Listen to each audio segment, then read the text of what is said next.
especialista em direito digital, Luiz Augusto Durso. Doutor Durso, obrigada por nos atender aqui na Rádio Bandeirantes. Uma boa tarde para o senhor. Fala, doutor. Bem-vindo.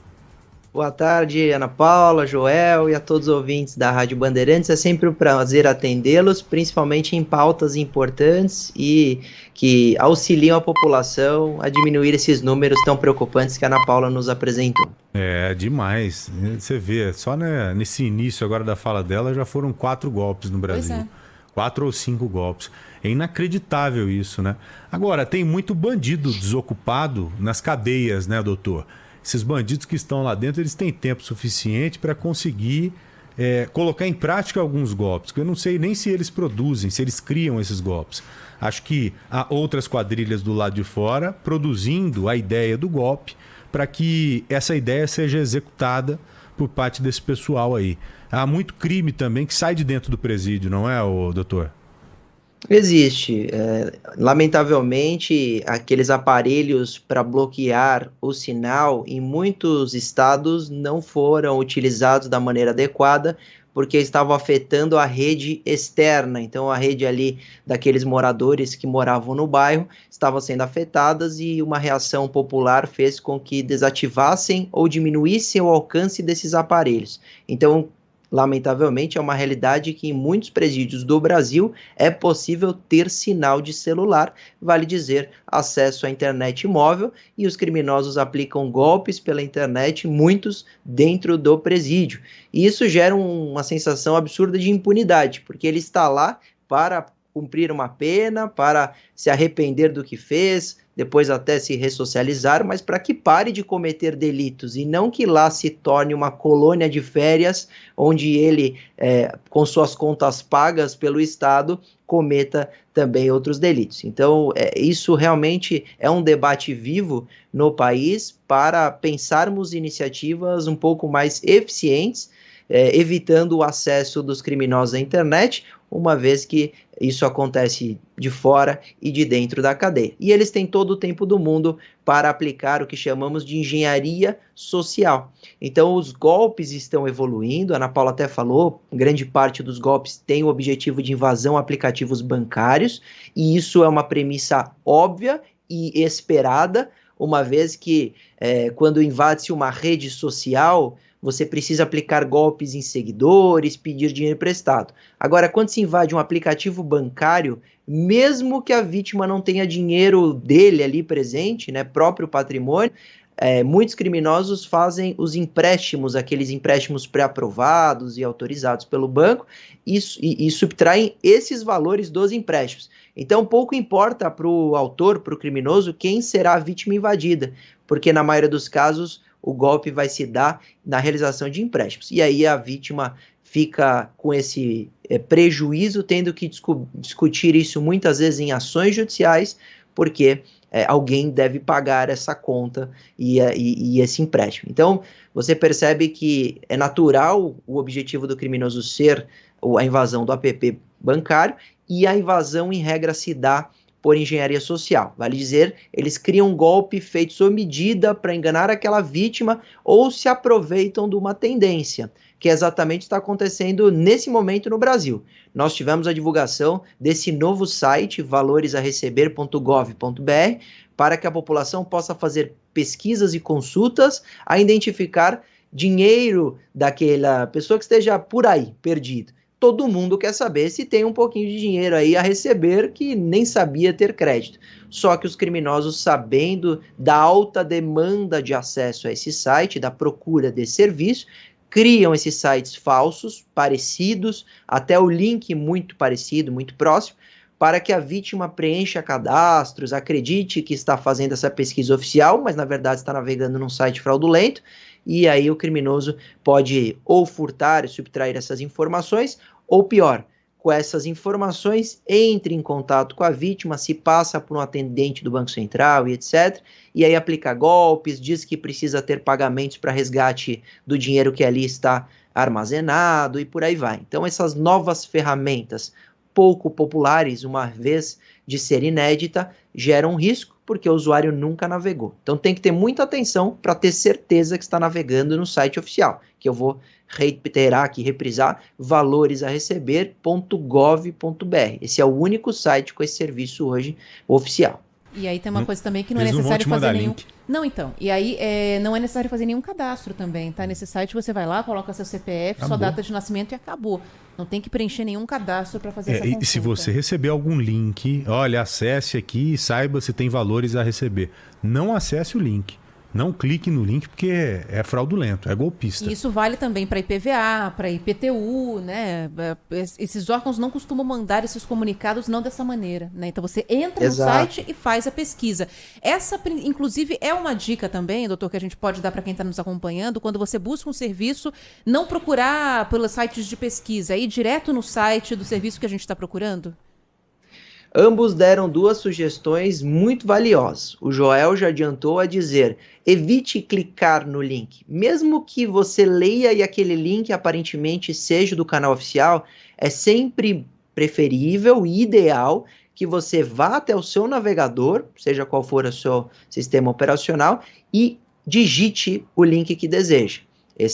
Seria a primeira forma de se evitarem cair nesses links que fazem redirecionamento. A outra forma seria fazer a pesquisa no Google e aí verificar se está acessando o site confiável. Com relação à comunicação, em regra, o poder público, esses órgãos públicos, Banco Central e os bancos, alguns bancos privados utilizam das redes sociais, mas em regra o poder público não usa rede social, WhatsApp, etc., para envio de comunicação, muito menos para solicitações de dados. Então, sempre quando houver solicitação de dado ou envio de comunicações para clicar em links, preencher cadastros, etc., por aplicativos de conversa, também deve-se evitar que ali seja esse caminho de comunicação. Mesmo que isso aconteça em determinados bancos privados, sempre a desconfiança deve prevalecer a checar junto à agência ou junto ao representante daquele banco em que o usuário é consumidor. Uma vez que, como falamos, a cada 7 segundos tem uma tentativa de golpe, então a tentativa, hoje é mais fácil você receber no seu e-mail um e-mail falso, que nós chamamos de phishing, do que uma comunicação oficial do seu banco. Basta você verificar no seu spam a quantidade de e-mails falsos que ali se encontrarão. Então, a quantidade de comunicações normalmente falsas são muito maiores do que a comunicação oficial. Por isso que a desconfiança deve ser uma premissa básica. E aí tem todas essas cautelas, verificação de link, utilização dos canais oficiais, ter cautela com absolutamente toda a comunicação por rede social. Muita gente recebe inbox em Instagram, nessas redes sociais, de determinadas instituições, a dizer, você precisa renovar a sua senha, ou houve uma fraude no seu cartão de crédito, envie os dados. Isso não acontece. E outra coisa, o banco não retira cartão de crédito clonado em casa. Tem hoje o golpe do motoboy, que ele retira o cartão do usuário ao dizer que foi clonado, pede para o usuário cortá-lo e deixar na portaria ou na porta da casa. Esse está demais, verdade, né, doutor? Esse tá demais, cara. Eles ligam com todas as informações, porque hoje, infelizmente, o vazamento de dados é muito presente. Tenha certeza, você que está me ouvindo agora, tem alguém com os seus dados. Né? Nós vimos aí vazamentos absurdos. Se conseguem acessar o sistema do governo federal, se os dados da Receita acabam sendo vazados, imagine os nossos dados mesmo ali, esses dados mais triviais que são importantes para esses golpistas. Porque se o cara te liga ali ou liga para uma pessoa que tenha um conhecimento não tão grande, ou uma pessoa que tenha uma certa limitação, falando, olha, o nome da sua mãe, o nome do seu pai, seu endereço, telefone, dando todos os dados ali, você já sente uma certa confiança. Então é ali que o bandido age. Por isso que hoje em dia está até difícil você não cair golpe. Essa que o doutor falou, ela está muito presente. Lá na TV, toda semana nós noticiamos isso. É o bandido que te liga, fala, vai ter que trocar a senha e tal. Estamos enviando agora um motoboy aí da empresa para retirar o cartão para fazer a troca. Não entregue seu cartão para ninguém. O banco não vai atrás de você de jeito nenhum. O banco vai atrás de você, sabe quando? Quando você estiver devendo. Se você estiver devendo, aí eles vão atrás. Pode ter certeza, e vão te achar. Agora, mandar motoboy para tirar o seu cartãozinho, isso não existe. Agora, Joel, assim, isso a gente está falando aqui, o doutor está falando isso também, mas muitos bancos não fazem isso, muitas instituições não fazem esse alerta, né, para os próprios clientes da maneira como eles procuram para fazer algum tipo de comunicado e como eles não procuram, porque aí seria um caso de fraude. A gente caindo num golpe, dá para usar isso, inclusive, como pretexto numa ação? Num caso desses, como que funciona? O banco é obrigado a ressarcir a pessoa que cai num golpe? O cartão de crédito é obrigado a cancelar a compra e devolver o dinheiro? É sempre uma obrigação, caso a gente consiga provar ali que foi um golpe, até porque isso não é difícil, né? De você provar que você caiu numa enganação. Os golpes têm modelos parecidos, formas parecidas, enfim. Então dá para provar, né? Ana, não é uma pergunta simples de se responder, porque há de fato peculiaridades de caso a caso.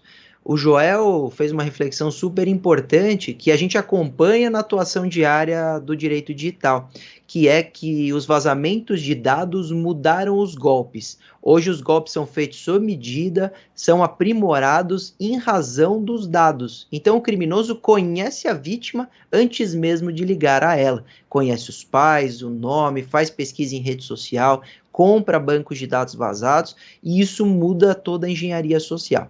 A questão é que, a depender da engenharia social, realmente a vítima não tinha como desconfiar que aquilo se tratava de um golpe. Já em outros casos, a vítima dá causa. Então ela tem um computador com vírus instalado e pouco cuida da segurança dos seus dispositivos, ela sai preenchendo formulários quaisquer, ela não tem cautela suficiente com a sua senha. Em alguns casos em que o usuário dá causa ou contribui para a fraude, os tribunais têm entendido que o banco não deve ressarcir, uma vez que presume que o usuário, consumidor, deveria ter mais cautela básica, premissas básicas de cibersegurança. E alguns aplicativos do Internet Banking fazem alertas quando você faz o login. Então você também autoriza, aceita, informa que você leu aquele texto e que muitas vezes é utilizado pelos bancos em suas defesas. Mas, em regra, para ferramentas novas, como o caso do Pix, para situações de sequestro relâmpago, para invasões de aplicativos bancários em que a vítima pouco contribuiu, os bancos estão sim pagando, né, ressarcindo o consumidor. Nem sempre isso acontece de maneira administrativa. Então, a orientação ao ouvinte é que, ouvinte telespectador, ao ser vítima de um golpe desse, então o indivíduo como Neymar fez uma transferência em sua conta que você não reconhece, ou alguém invadiu o seu Internet Bank, mudou a senha e você está sem acesso, é ligar imediatamente ao banco e solicitar o bloqueio da conta. Porque se o usuário for diligente desta forma, assim que identificar a fraude, a chance dele conseguir provar que o banco foi moroso na reação e aí ter coberta o reembolso, você tem mais chance de estar com o seu direito ali preservado. Agora, alguns usuários demoram semanas a perceber que houve uma fraude, alertam o banco muito tempo depois, não lavram o boletim de ocorrência, fazem pouca prova, essas terão mais dificuldade em conseguir o reembolso. Então, ao ter a fraude, a ideia é reagir imediatamente, sim, solicitar ao banco essa análise de fraude e que, se ao final for negado o reembolso, deve-se ir à justiça. Uma dica que eu dou, Joel, assim, eu não uso nenhum aplicativo de banco em celular. Mas uma coisa que me ajudou foi cadastrar qualquer movimentação do meu cartão de crédito para SMS. Eu tenho isso também. Um dia eu estava correndo na rua, o celular começou a vibrar, começou a entrar compra em euro no meu cartão de crédito. Foi uma briga, viu, para conseguir essa grana de volta. Quase um mês brigando com o banco todos os dias, sendo que foi comprovado claramente que era uma fraude. Imagina quem não tem esse tipo de alerta, não age rápido, porque assim que eu vi a fraude, eu já cancelei o cartão. Nesse caso, você consegue receber a grana, porque o sistema ali criado pelo banco foi invadido, foi burlado. Então isso não compete a você, né? Compete ao banco. Então o doutor sabe mais do que ninguém, aí ele está aqui para isso. O trabalho dele é esse, inclusive, é proteger essas pessoas que têm algum tipo de problema nesse sentido. Agora, aquele golpe que nós falamos aqui é uma situação completamente diferente. O golpe do cartão, que o cidadão o bandido manda o motoboy na sua casa retirar o cartão. Nesse aí o banco não pode responder, né? Porque não tem nada a ver com o sistema. Você entregou o seu cartão, você entregou a senha para a pessoa, então dificilmente o banco vai te ressarcir nesse sentido. Ou pelo menos eu entendo assim e vejo dessa forma. Se eu estiver enganado, eu peço até para o doutor me corrigir. Agora eu me lembro bem, doutor, que o senhor colocou uma coisa importante que infelizmente não foi seguida pelo Banco Central. Em uma entrevista que concedeu para a gente aqui há alguns meses, logo depois que foi criado o tal do Pix, em que o Banco Central limitou as transferências no período ali noturno. E nós sabíamos que aquilo não iria resolver o problema. E eu me lembro de uma dica interessantíssima que o senhor deu aqui, que deveria ser seguida. Contas novas, por exemplo, elas devem ficar com o dinheiro bloqueado ali por alguns dias. Porque se pintar o problema, você tem um tempo hábil de acionar a polícia rastrear e reaver o seu dinheiro. Então é inacreditável que essas coisas não estejam funcionando. É uma dica tão preciosa e é triste saber que ela não está sendo seguida, né, doutor? Sim. E é uma alteração técnica no sistema super eficiente e que não gera prejuízo ao consumidor, que é, rememorando, seria toda conta nova criada recentemente, há poucas semanas, ela teria alguns bloqueios para transferências. E aí isso seria uma forma de que essas contas utilizadas por criminosos, que são denunciadas e fechadas, vale dizer, eles precisam sempre renovar as contas para cometer essas fraudes com o Pix, seriam os valores todos bloqueados e análise, eventual aprovação da transferência. Com certeza isso desestimularia a utilização do Pix para esse tipo de golpe, porque não adianta nada você, criminoso, subtrair valores e ele estar bloqueado ao banco e depois ser ressarcido à vítima, que daria um prazo de 10 dias, que é um prazo razoável da vítima notar que foi vítima da situação do golpe, reclamar ao banco e o banco fazer o reembolso. Eu levei, inclusive, Joel, essa sugestão ao presidente do Banco Central. Ele disse, à época, que iriam estudar a situação e a gente aguarda uma posição. Mas, enquanto isso não acontece, Ana, você relata que apagou todos os aplicativos bancários, muita gente fez também, dessa forma, mas não o adianta. Pix, o aplicativo bancário, a facilitação da utilização é importante. Então, uma recomendação última que dou é a utilização, às vezes, de uma conta para o uso diário. Então, uma conta onde colocará pouco dinheiro, essa conta estará linkada no celular, mas terá pouco valor disponível para utilização. Melhor, porque se o vagabundo te sequestra... É o troco do ladrão versão 2022. Se né? o vagabundo te sequestra, ele vai exigir que você abra a conta ali na hora. Não, e ainda pode te sequestrar ou falar assim, ó, você não tem, vou ligar pro teu pai, vou ligar pra tua mãe, vou ligar pro seu filho. Então é melhor ter uma continha ali com pouco dinheiro. Olha que absurdo, olha que ponto chegamos. Dureza falar isso, hein? Dá até uma engasgada. Inclusive, melhor ter uma conta com pouco dinheiro do que não ter. Pois não, doutor. Não, que é isso? Interrompê-los. Eu acompanhava o noticiário na última semana e vi um caso brutal em que os criminosos, ao acessarem o aplicativo bancário e encontrarem R$100... Matou o cara, mataram o cara. Mataram, exatamente. Então, eu dei esse caso. Eu dei esse caso, isso aí é de cortar o coração. Acho que o cara tinha só 100 contos lá, ele falou, só tenho R$100. E eles viram que ele só tinha isso e meteram bala, pregaram fogo no cara. Isso é uma canalice sem tamanho. Doutor, eu sei que o tempo está corrido, mas eu tenho uma pergunta importantíssima aqui. A gente tem visto muito sequestro de rede social. Tem bandido sequestrando rede social. O cara sequestra o seu Instagram e fica exigindo lá resgate. Fala, enquanto você não me pagar, eu não te devolvo a sua rede social. E nesse meio tempo, dependendo da pessoa, os caras podem utilizar de formas absurdas.